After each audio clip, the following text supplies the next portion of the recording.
Today on the Locked On Hornets podcast, the Charlotte Hornets are going back to the Triangle for training camp, but they're trading in shades of blue. I've got David Walker here with me to talk about theme nights, and we will finally, officially finish the Hornets Grid. Let's get it. Locked On Hornets. Number 2 to your point is Nick LaMelo Ball. Richards. Oh, Nick Richards. You are Locked On Hornets, your daily Charlotte Hornets podcast. Part of the Locked On Podcast Network, your team every day. In a minute, cuz we live.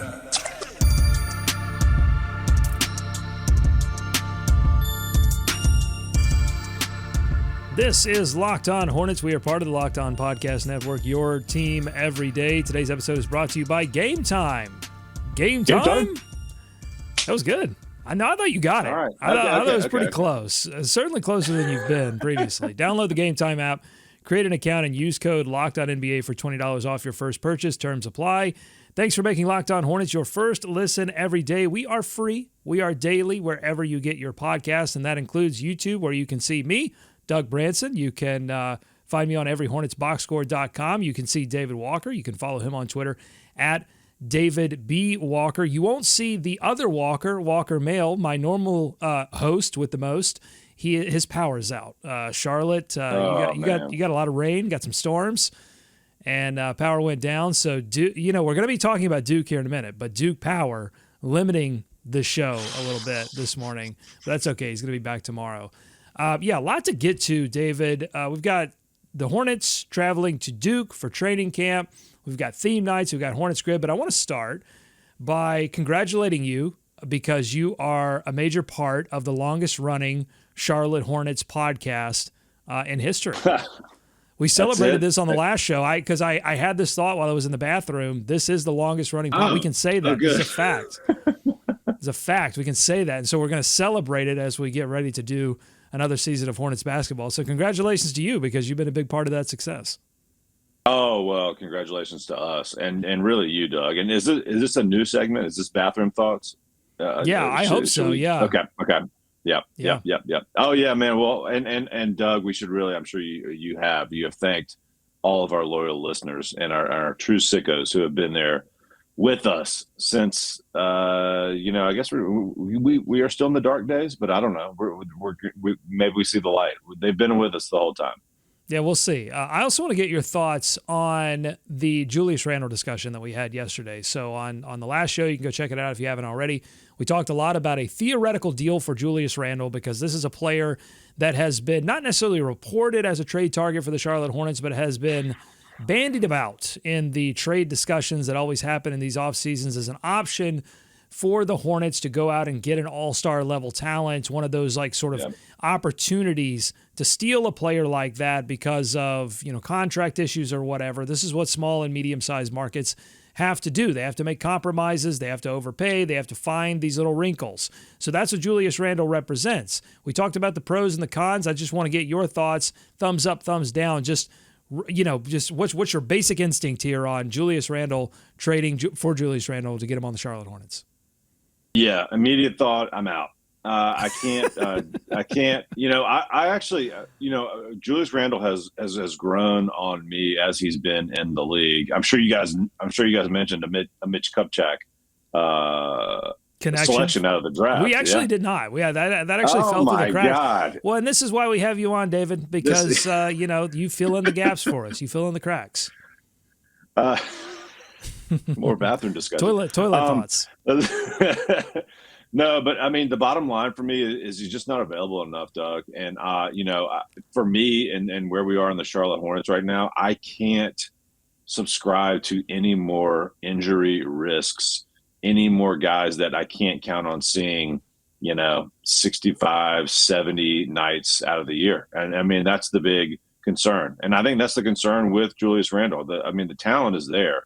I think that's undeniable. But anytime you've got the current fan base of said player, downplaying his availability and his playability, that's a red flag. And it's a tricky situation because, to your point, the Hornets have to take swings like that to get available free agents, to get all-star level talent here. It's a risk sometimes they have to take a swing on. I just feel like right now this fan base can't take another swing like that.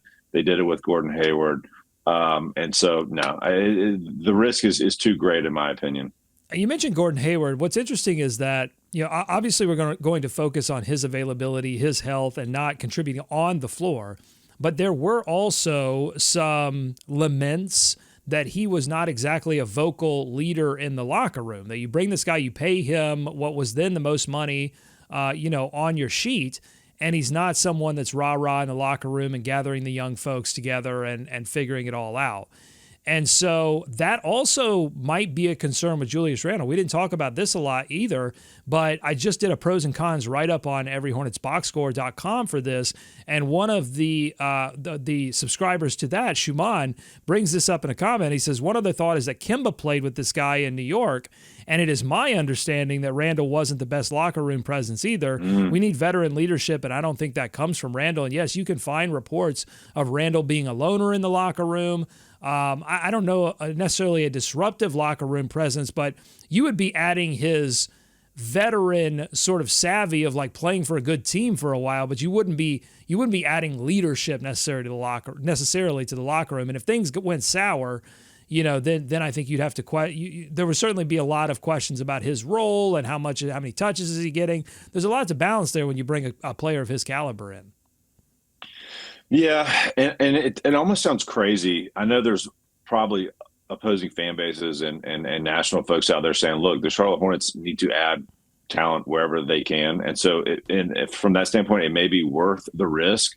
But, and that makes sense. So that's what makes it so tough. But to your point, like, yeah, the locker room thing, I don't know that it's like a huge concern because especially if he's playing, he produces, right? So, I mean, like, that's what you're banking on. And so you're kind of throwing that stuff out. But, I mean, I guess it is something to consider. They don't want to – they're trying to build their locker room now, right, in this new fashion, this new image.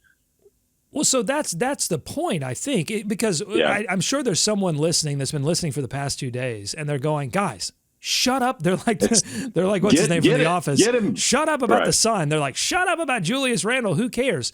It's not really about Julius Randle. Behind this whole discussion is this idea that eventually the Hornets will have to bring in someone of Randle's caliber to compete. And it doesn't mean they've got to bring in somebody to be the number one star for the team. If that's LaMelo, that's LaMelo. If that's Brandon Miller, that's Brandon Miller. But at some point, you've got to outsource some of that talent. You're not going to generate everything from the draft because they've tried that. And it's failed, for the most part. And it's taken forever, and it's really decimated, I think, a lot of the enthusiasm from the fan base having to wait this long to be in the playoffs. And so they can't continue down that road. And so the question is timing, and the question is also, what do you want to see in that player that you're bringing in? And I think it is legitimate to question locker room presence when you're talking about a still young team.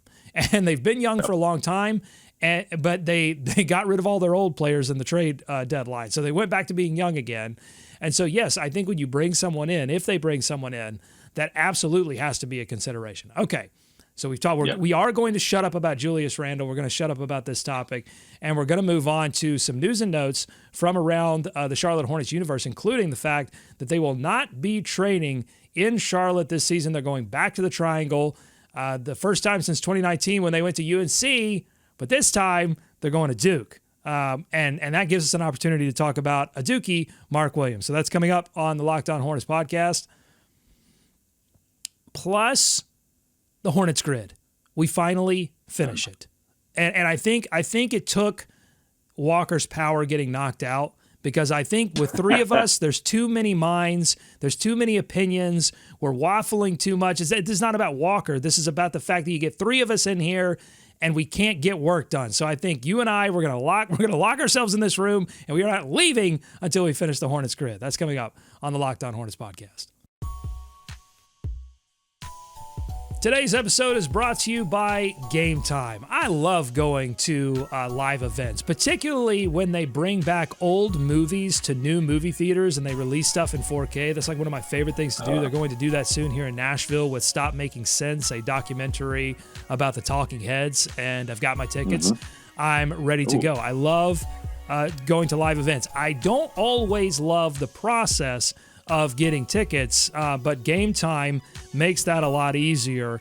Gametime has a new feature called Gametime Picks that makes getting tickets for your favorite live events even easier. Gametime Picks filters out the fluff to show you only incredible deals on great seats, so you don't have to waste time searching through thousands of tickets. So you've got Gametime Picks, curation of tickets made easier. You've got all-in pricing. Toggling this feature shows the total upfront cost with no surprise fees at checkout. So you got to turn that feature on. Make sure to do that because it's a great feature. Seat views, you get a panoramic view from your seat in the app before you buy, so you make sure that there's not a giant pillar in front of you. The lowest price guarantee, or Gametime will credit you 110% of the difference. Not 100%, 110% of the difference. And Gametime ticket coverage, your purchase is covered with the most flexible customer service policy in the ticket industry. So take the guesswork out of buying tickets with Gametime. Download the Gametime app, create an account, and use code LOCKEDONNBA, LOCKEDONNBA, all one word, for $20 off your first purchase. Terms apply. Again, create an account and redeem code LOCKEDONNBA for $20 off with Gametime. Back here on the Locked On Hornets podcast, and we are mere weeks away, October 1st, from training camp beginning. The Charlotte Hornets starting to get into the practice facilities, whatever's left of the practice facilities right now under construction. We're getting little videos of guys getting together, hooping it up, and they are all going to get together for training camp, but it won't be in Charlotte because of said renovations. It is going to be at Duke University this season. Here it is from the Charlotte Observer and Rod Boone. The Charlotte Hornets on Thursday announced plans to conduct training camp at Duke next month. And the Hornets will begin their 24-25 season prep with practices from October 1st through the 4th. It's the first time the Hornets will hold camp away from the Novant Health Training Center since 2019, when they spent 4 days on the other end of Tobacco Road at the Dean Smith Center in Chapel Hill. David, there's a new era. It is a new era in Charlotte Hornets basketball. No longer dominated by the sky blue, now dominated by the royal blue. What does Duke call their blue? Is it just Duke blue? Well, I think it's Brotherhood blue or some nonsense like that. That's not AJ. I don't know. Just kidding, guys. And this hat was not worn on purpose, but it is fitting. But hey, as you're wearing a Carolina hat for those listening. Yes. Sorry. As our friend Chris Littman texted me, MJ would never. It's the dawn of a new day here. And I mean, listen, if you're gonna associate yourself with a college program, it might as well be. Look, let's just face it, Doug. The Blue Devils are churning them out. Okay, they spend a few months on campus, and then they go right into the draft lottery. That's where these players go. So maybe they're getting a little extra. Maybe they're taking a peek at Cooper Flag. Okay. Maybe they're shaking a few hands up there, doing some stuff. But with the construction going on, it makes sense. And there's a lot of good restaurants in Durham, and it's not too far from Chapel Hill as well. So they're in a good spot. But I think it's cool. I really do think it's not that big a deal, but this is a new day. They're already putting out branded messages on social media. Tying in Duke, a lot of it. So, I mean, it makes sense. The ties are there, and we have Mark Williams on the roster now, so he'll be familiar with the arena. And so, yeah, we'll see what happens. I agree it's not practically a huge deal. I do think philosophically, anything that you can do to signal that we are in charge now, that old regime is gone, I think even for Carolina fans, who are going to just sort of naturally have a visceral reaction of no, not Duke. Right. But even in the back of their heads, they're going to go, but at least we got some new people running the show. And I think, over time, as they continue to make bolder and better decisions for this franchise, all of this stuff combines to just psychologically reinforce the idea that this is a new ball game in town. And there are connections, by the way. The obvious one you think of is Mark Williams, and I want to get to him in a second.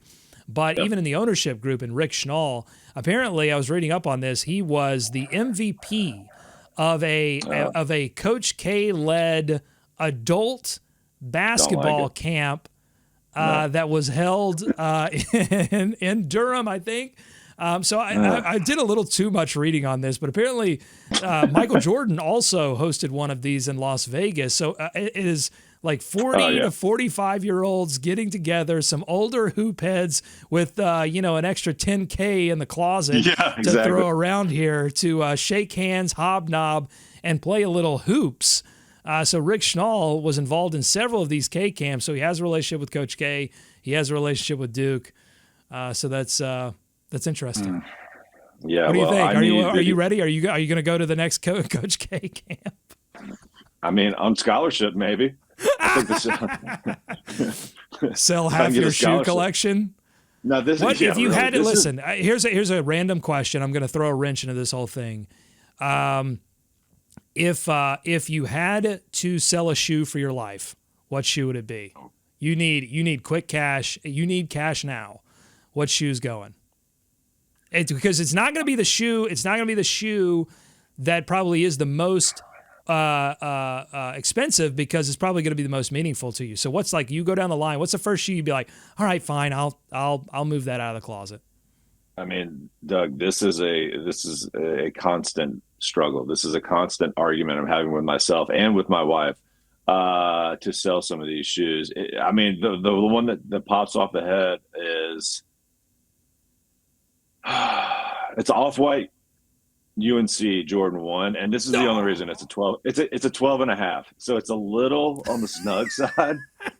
And if I wear it for too long, it does start to give me some foot cramps. But otherwise, I love that shoe. It's one of my favorites. But it would also fetch the highest dollar amount, so that's why. But I would not sell that. I would not sell that to go to Coach K's fantasy camp. I have a feeling we're going to see some content come out, Doug, from the Hornets on social media about the lore and that dump they play in up there, that high school gym.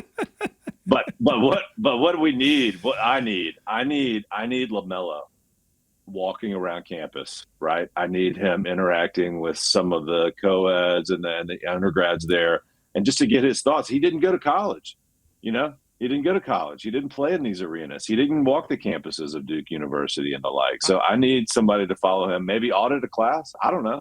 See what's going on. I don't know if I need that. I think there are already maturity concerns around LaMelo Ball. I don't think we need him going to a kegger. I think we need him just focus, lock him in the gym. No worries there. All right.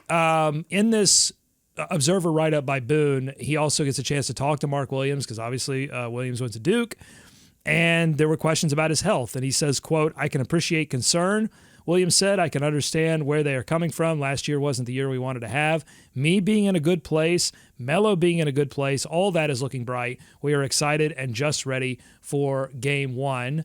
David, where are you with Mark Williams' health? How concerned are you? How do you feel about it? And what would a healthy Mark Williams unlock for the Charlotte Hornets this season? That's the big question to me. It's like, what can he take? Where can he take them, right, if he's healthy? And you look at these, you have to kind of go with the per 36 stats and the win share per 48 stats to kind of extrapolate out kind of what his impact would be. And it was surprising to me, Doug, because are you familiar with VORP?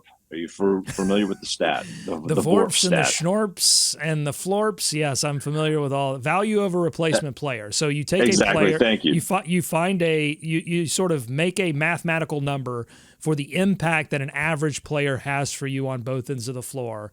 And then the number that you're going to give is what's the value over or below that replacement player. Exactly. So when you look up Mark Williams' VORP, it's 0.3. Now look, 0.3 on its face.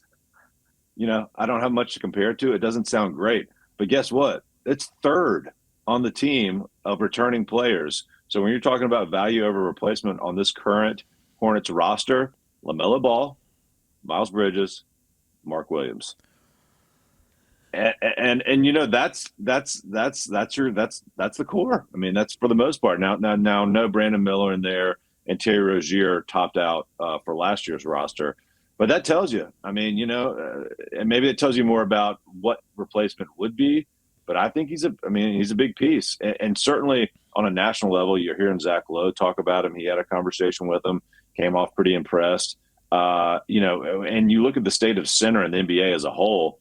If you can get a guy that can stay out there and impact the game and has value to your team, I think it's a pretty big deal. So I'm like, you look at all the kind of the crux or the linchpins for this team this year, and Mark Williams got to be up there with LaMelo Ball's health and Miles Bridges' status, and can Brandon Miller take a jump? So yeah, I mean, it's a big piece.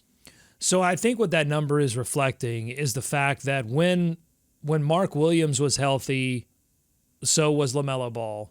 So I mean, when he was healthy, you had more pieces than you didn't, and so I think there's some of that built into that number, but also the fact that when he plays, they're better at protecting the rim. They're just generally better defensively, because when you have a team that's built around a backcourt that is going to be suspect defensively at times, you have to have an anchor underneath. You wouldn't have to have someone like Mark Williams if you had two guys up front who could consistently keep guys in front. That hasn't been the case for the Charlotte Hornets over the past couple of years.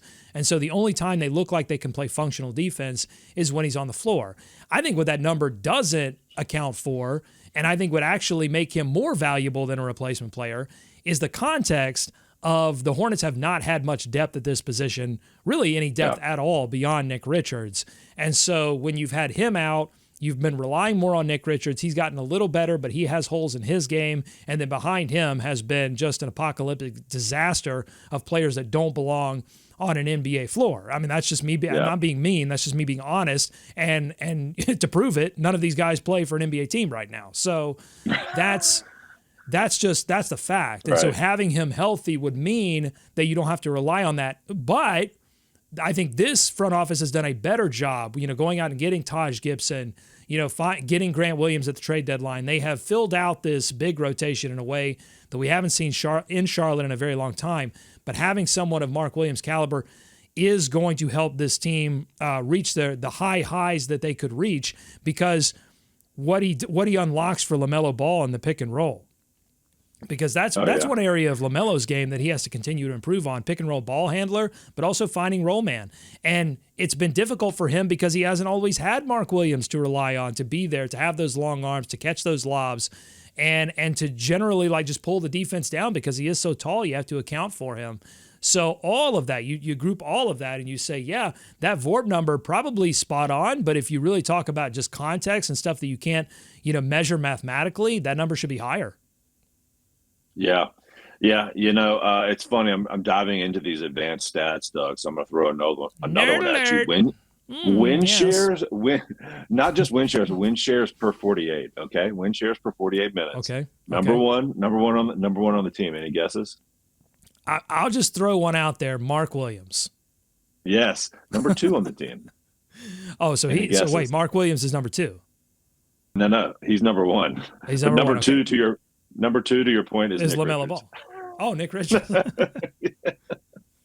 And even to drive the point home more, number 3 is Marcus Bolden. You'll remember him from such famous nights as the NBA Finals championship locker room, and that's about it. I do recall that. I do remember that. Yes. So many good memories of Marquise Bolden. Okay, so yes, he's valuable. They need him to be healthy, and I do think they've built some things around him. It keeps them from having to play small ball constantly. I mean, that's what we see, whether it be PJ Washington or Grant Williams. Those are fun lineups when you can use them to your advantage. But that's not what the Charlotte Hornets and Steve Clifford were forced to do the past couple of years. They had to use them out of necessity. When you're going small ball out of necessity, that's not a good thing in today's NBA, because the other team is going to be able to exploit that. And that's just in the regular season. That's not, when you get into playoffs calculus, that's a whole nother bag of beans. Okay, so that's that. I want to get into some theme nights on the other side. Plus, we have to finish this Hornets Grid, so we are going to quickly talk about these theme nights. That's coming up on the Locked On Hornets podcast. Most overrated, most underrated Hornet of all time. David Walker is here to declare it. I'm going to have nothing to do with it. I want nothing to do with the backlash. I want nothing to do with the argument. I'm being a total 100% coward. I'm getting out of the way and allowing the guest to make these decisions. That's coming up. Stay with us. Locked On Hornets.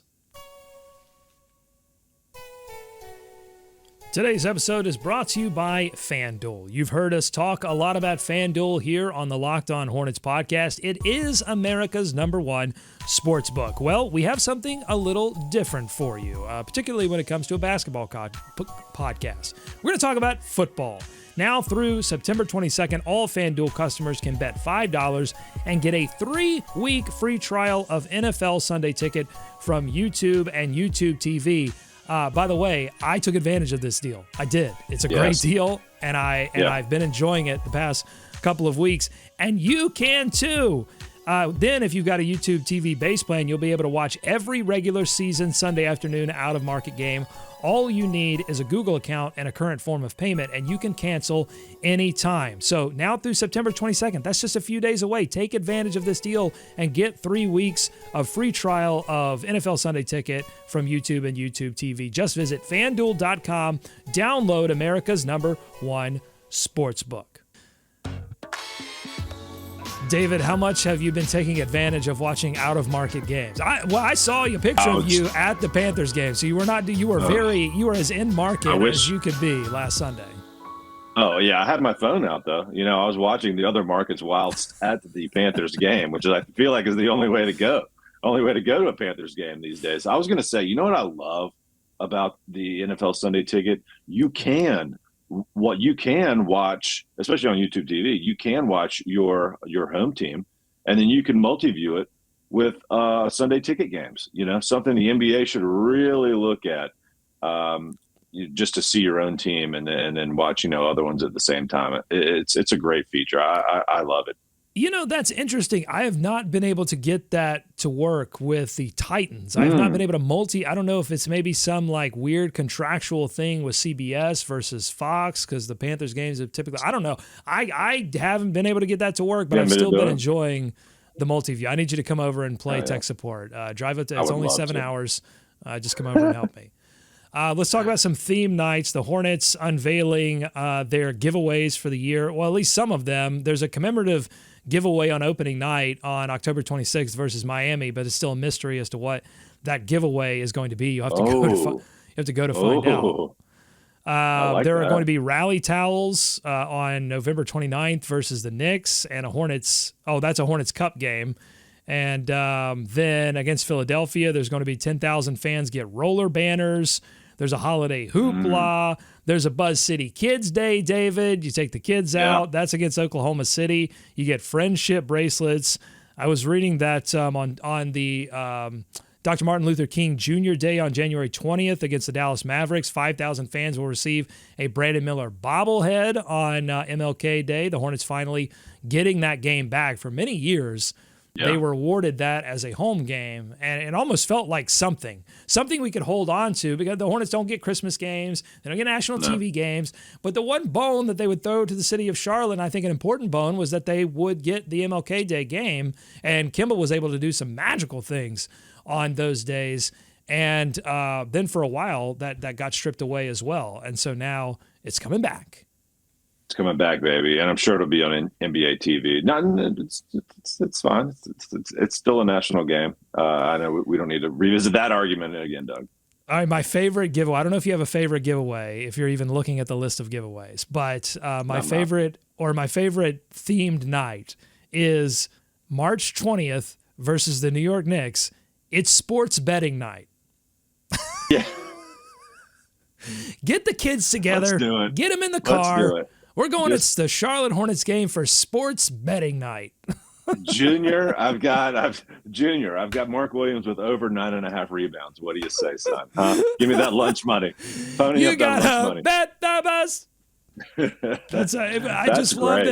I love that it's sports betting night. I think Perd Hapley must have been helping with the branding around that. Sports betting. That to me signals that they're not totally having fun with it yet. I think that signals a little, there's still this general tension that we've observed with the integration of professional sports and professional gambling. What we need to do is dive full head on. Let's do a crossover night. Bring in like a mortgage broker or something and just do bet your mortgage night. Just put your paycheck on the line. Bet your dinners. Bet your family dinner. They already do that. They already do the like weird dance for your dinner thing. It's odd. It feels dystopian. And then the Hornets aren't the only ones to do this. I've seen this because I watch League Pass, and you get the in-arena feed. And I've seen a couple of dance for your dinners thing, and it just feels very corporate dystopia. All right. Very Hunger Games. Very Hunger Games. Let us know in the YouTube comments what theme night you are looking forward to, and if you'll gather up the kids for sports betting night on March 20th versus the New York Knicks. Okay, let's get to our final segment here, Hornets Grid. I did rebuild the grid, but I am hosting the show, so I don't know that I'm going to be able to pull it up for the visual for YouTube, but I have been posting it on Every Hornets Boxscore. I actually created like a Locked On Hornets hub on Every Hornets Boxscore that track, because we say a lot of stuff on the show. We make a lot of promises, and we have a lot of bets on this show. Speaking of bets, we bet the buzz a lot. And so for the stat draft that David is a part of, for the Hornets Grid, we are posting all of that stuff on Every Hornets Boxscore so that you can go check in on it later in the season. So very quickly, David, let's make these decisions. On the last episode where we tried to tackle this, we went for most overrated Hornet, and you selected Dell Curry. We had some arguments about that, and now you wanted some time to think it over. Well, you've had that time, and so now it's on you. Who is the most overrated Hornet of all time? Lock it in, Doug. I don't know if you have a lock, sound effect, but lock it in. And this is out of respect, okay? It's nothing but love and respect. Dell Curry, he's up there for a reason. I love him. We love him. We all love him. Mr. Hornet, but, we're locking it in. I went back and rewatched the episode, as I do. I go through a lot of game tape. I like to look over, things that got wrong, things that went right. But you got to measure your VORP. You go over the game tape, look at the advanced stats. And what's your value over replacement podcaster? You know why I'm keeping it? Because you go back and watch, and Walker's head, you could see explosions behind his eyeballs when I dropped the name Dell Curry. It almost it blew. He couldn't even join us here today. It blew his power out. I'm locking it in. I'm sorry. We're doing it. Dell Curry, most overrated, out of love and respect. I checked the comments, and I think there were a few people that agreed with you. I think that that it's not a disrespectful thing. It's you're trying to take the emotion out of it. You are trying. Exactly. You're giving respect to everything that Dell Curry has meant to this franchise. But when we talk about on the court, probably one of the more overrated players. All right, well, let us know if you vehemently disagree with that. If you agree with that, let us know. But we're going to move on so that we can finally finish this grid, finish something on this show, and it's going to be the most underrated. We're going to end on a positive note. Most underrated Hornet of all time. Give me some names that you considered, and then lock it. I'll do the lock it in. I'll do the lock it in sound, and we'll lock it in. All right, I'm going right off the top to you, Doug. I think one of your, I think you'll agree with this. Terry Rozier is one of the more underrated Hornets players, I think, of all time. Lock it in. The team. I would lock that in. What would you do?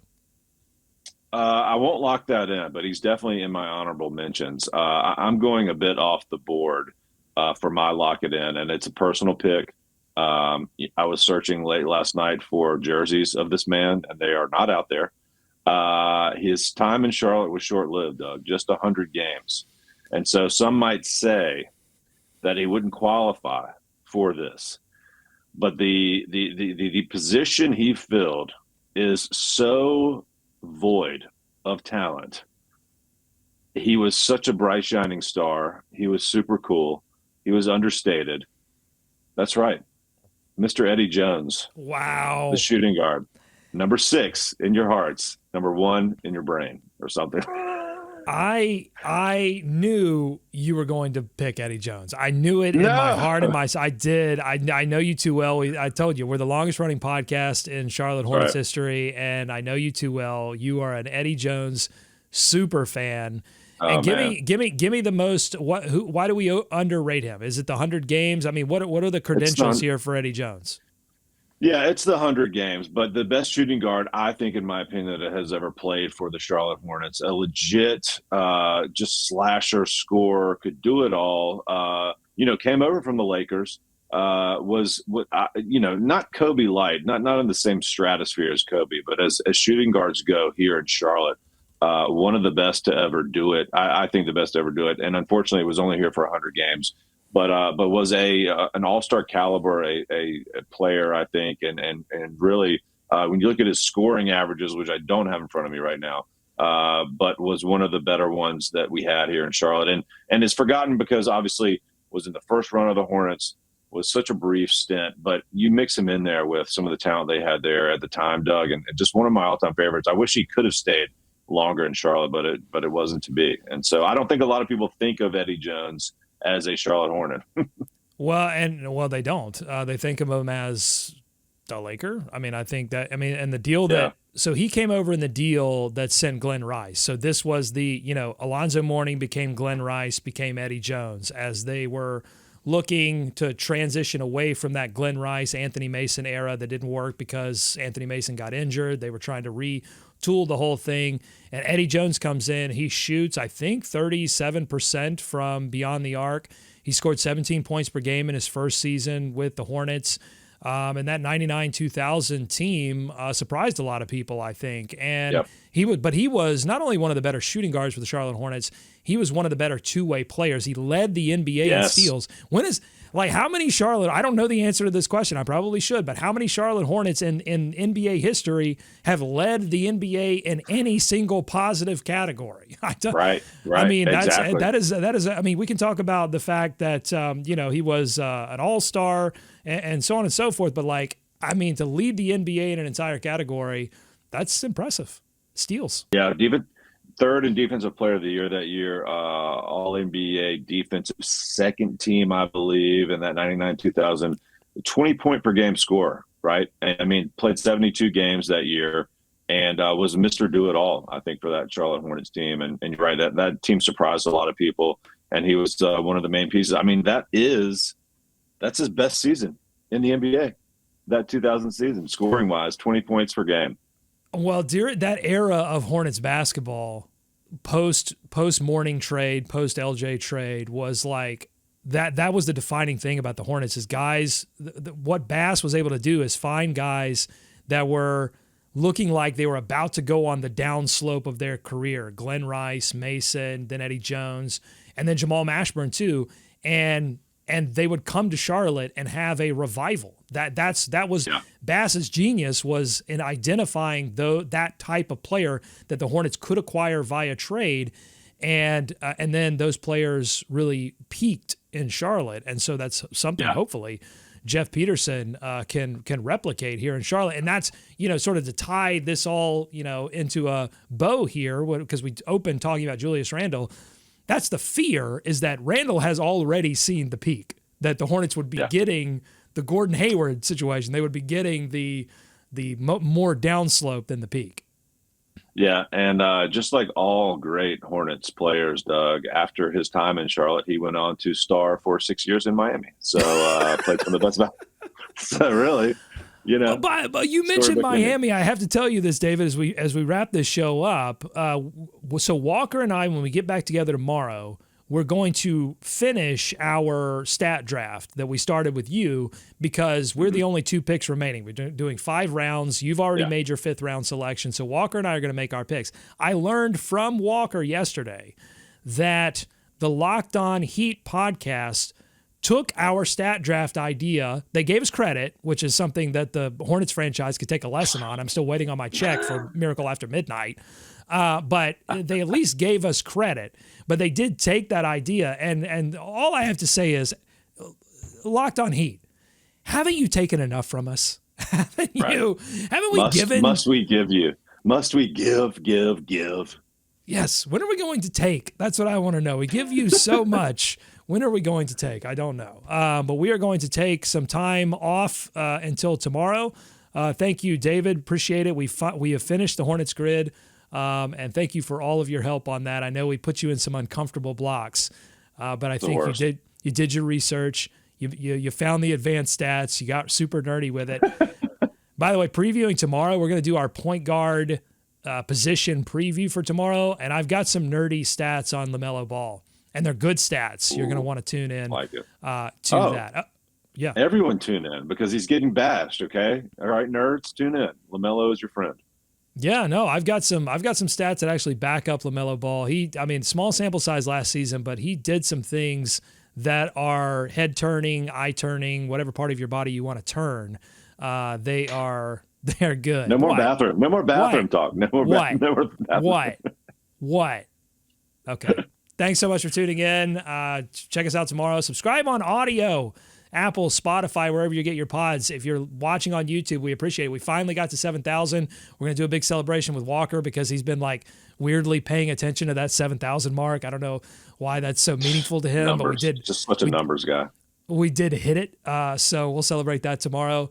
Until then, go Hornets, go America. Let's swarm Charlotte.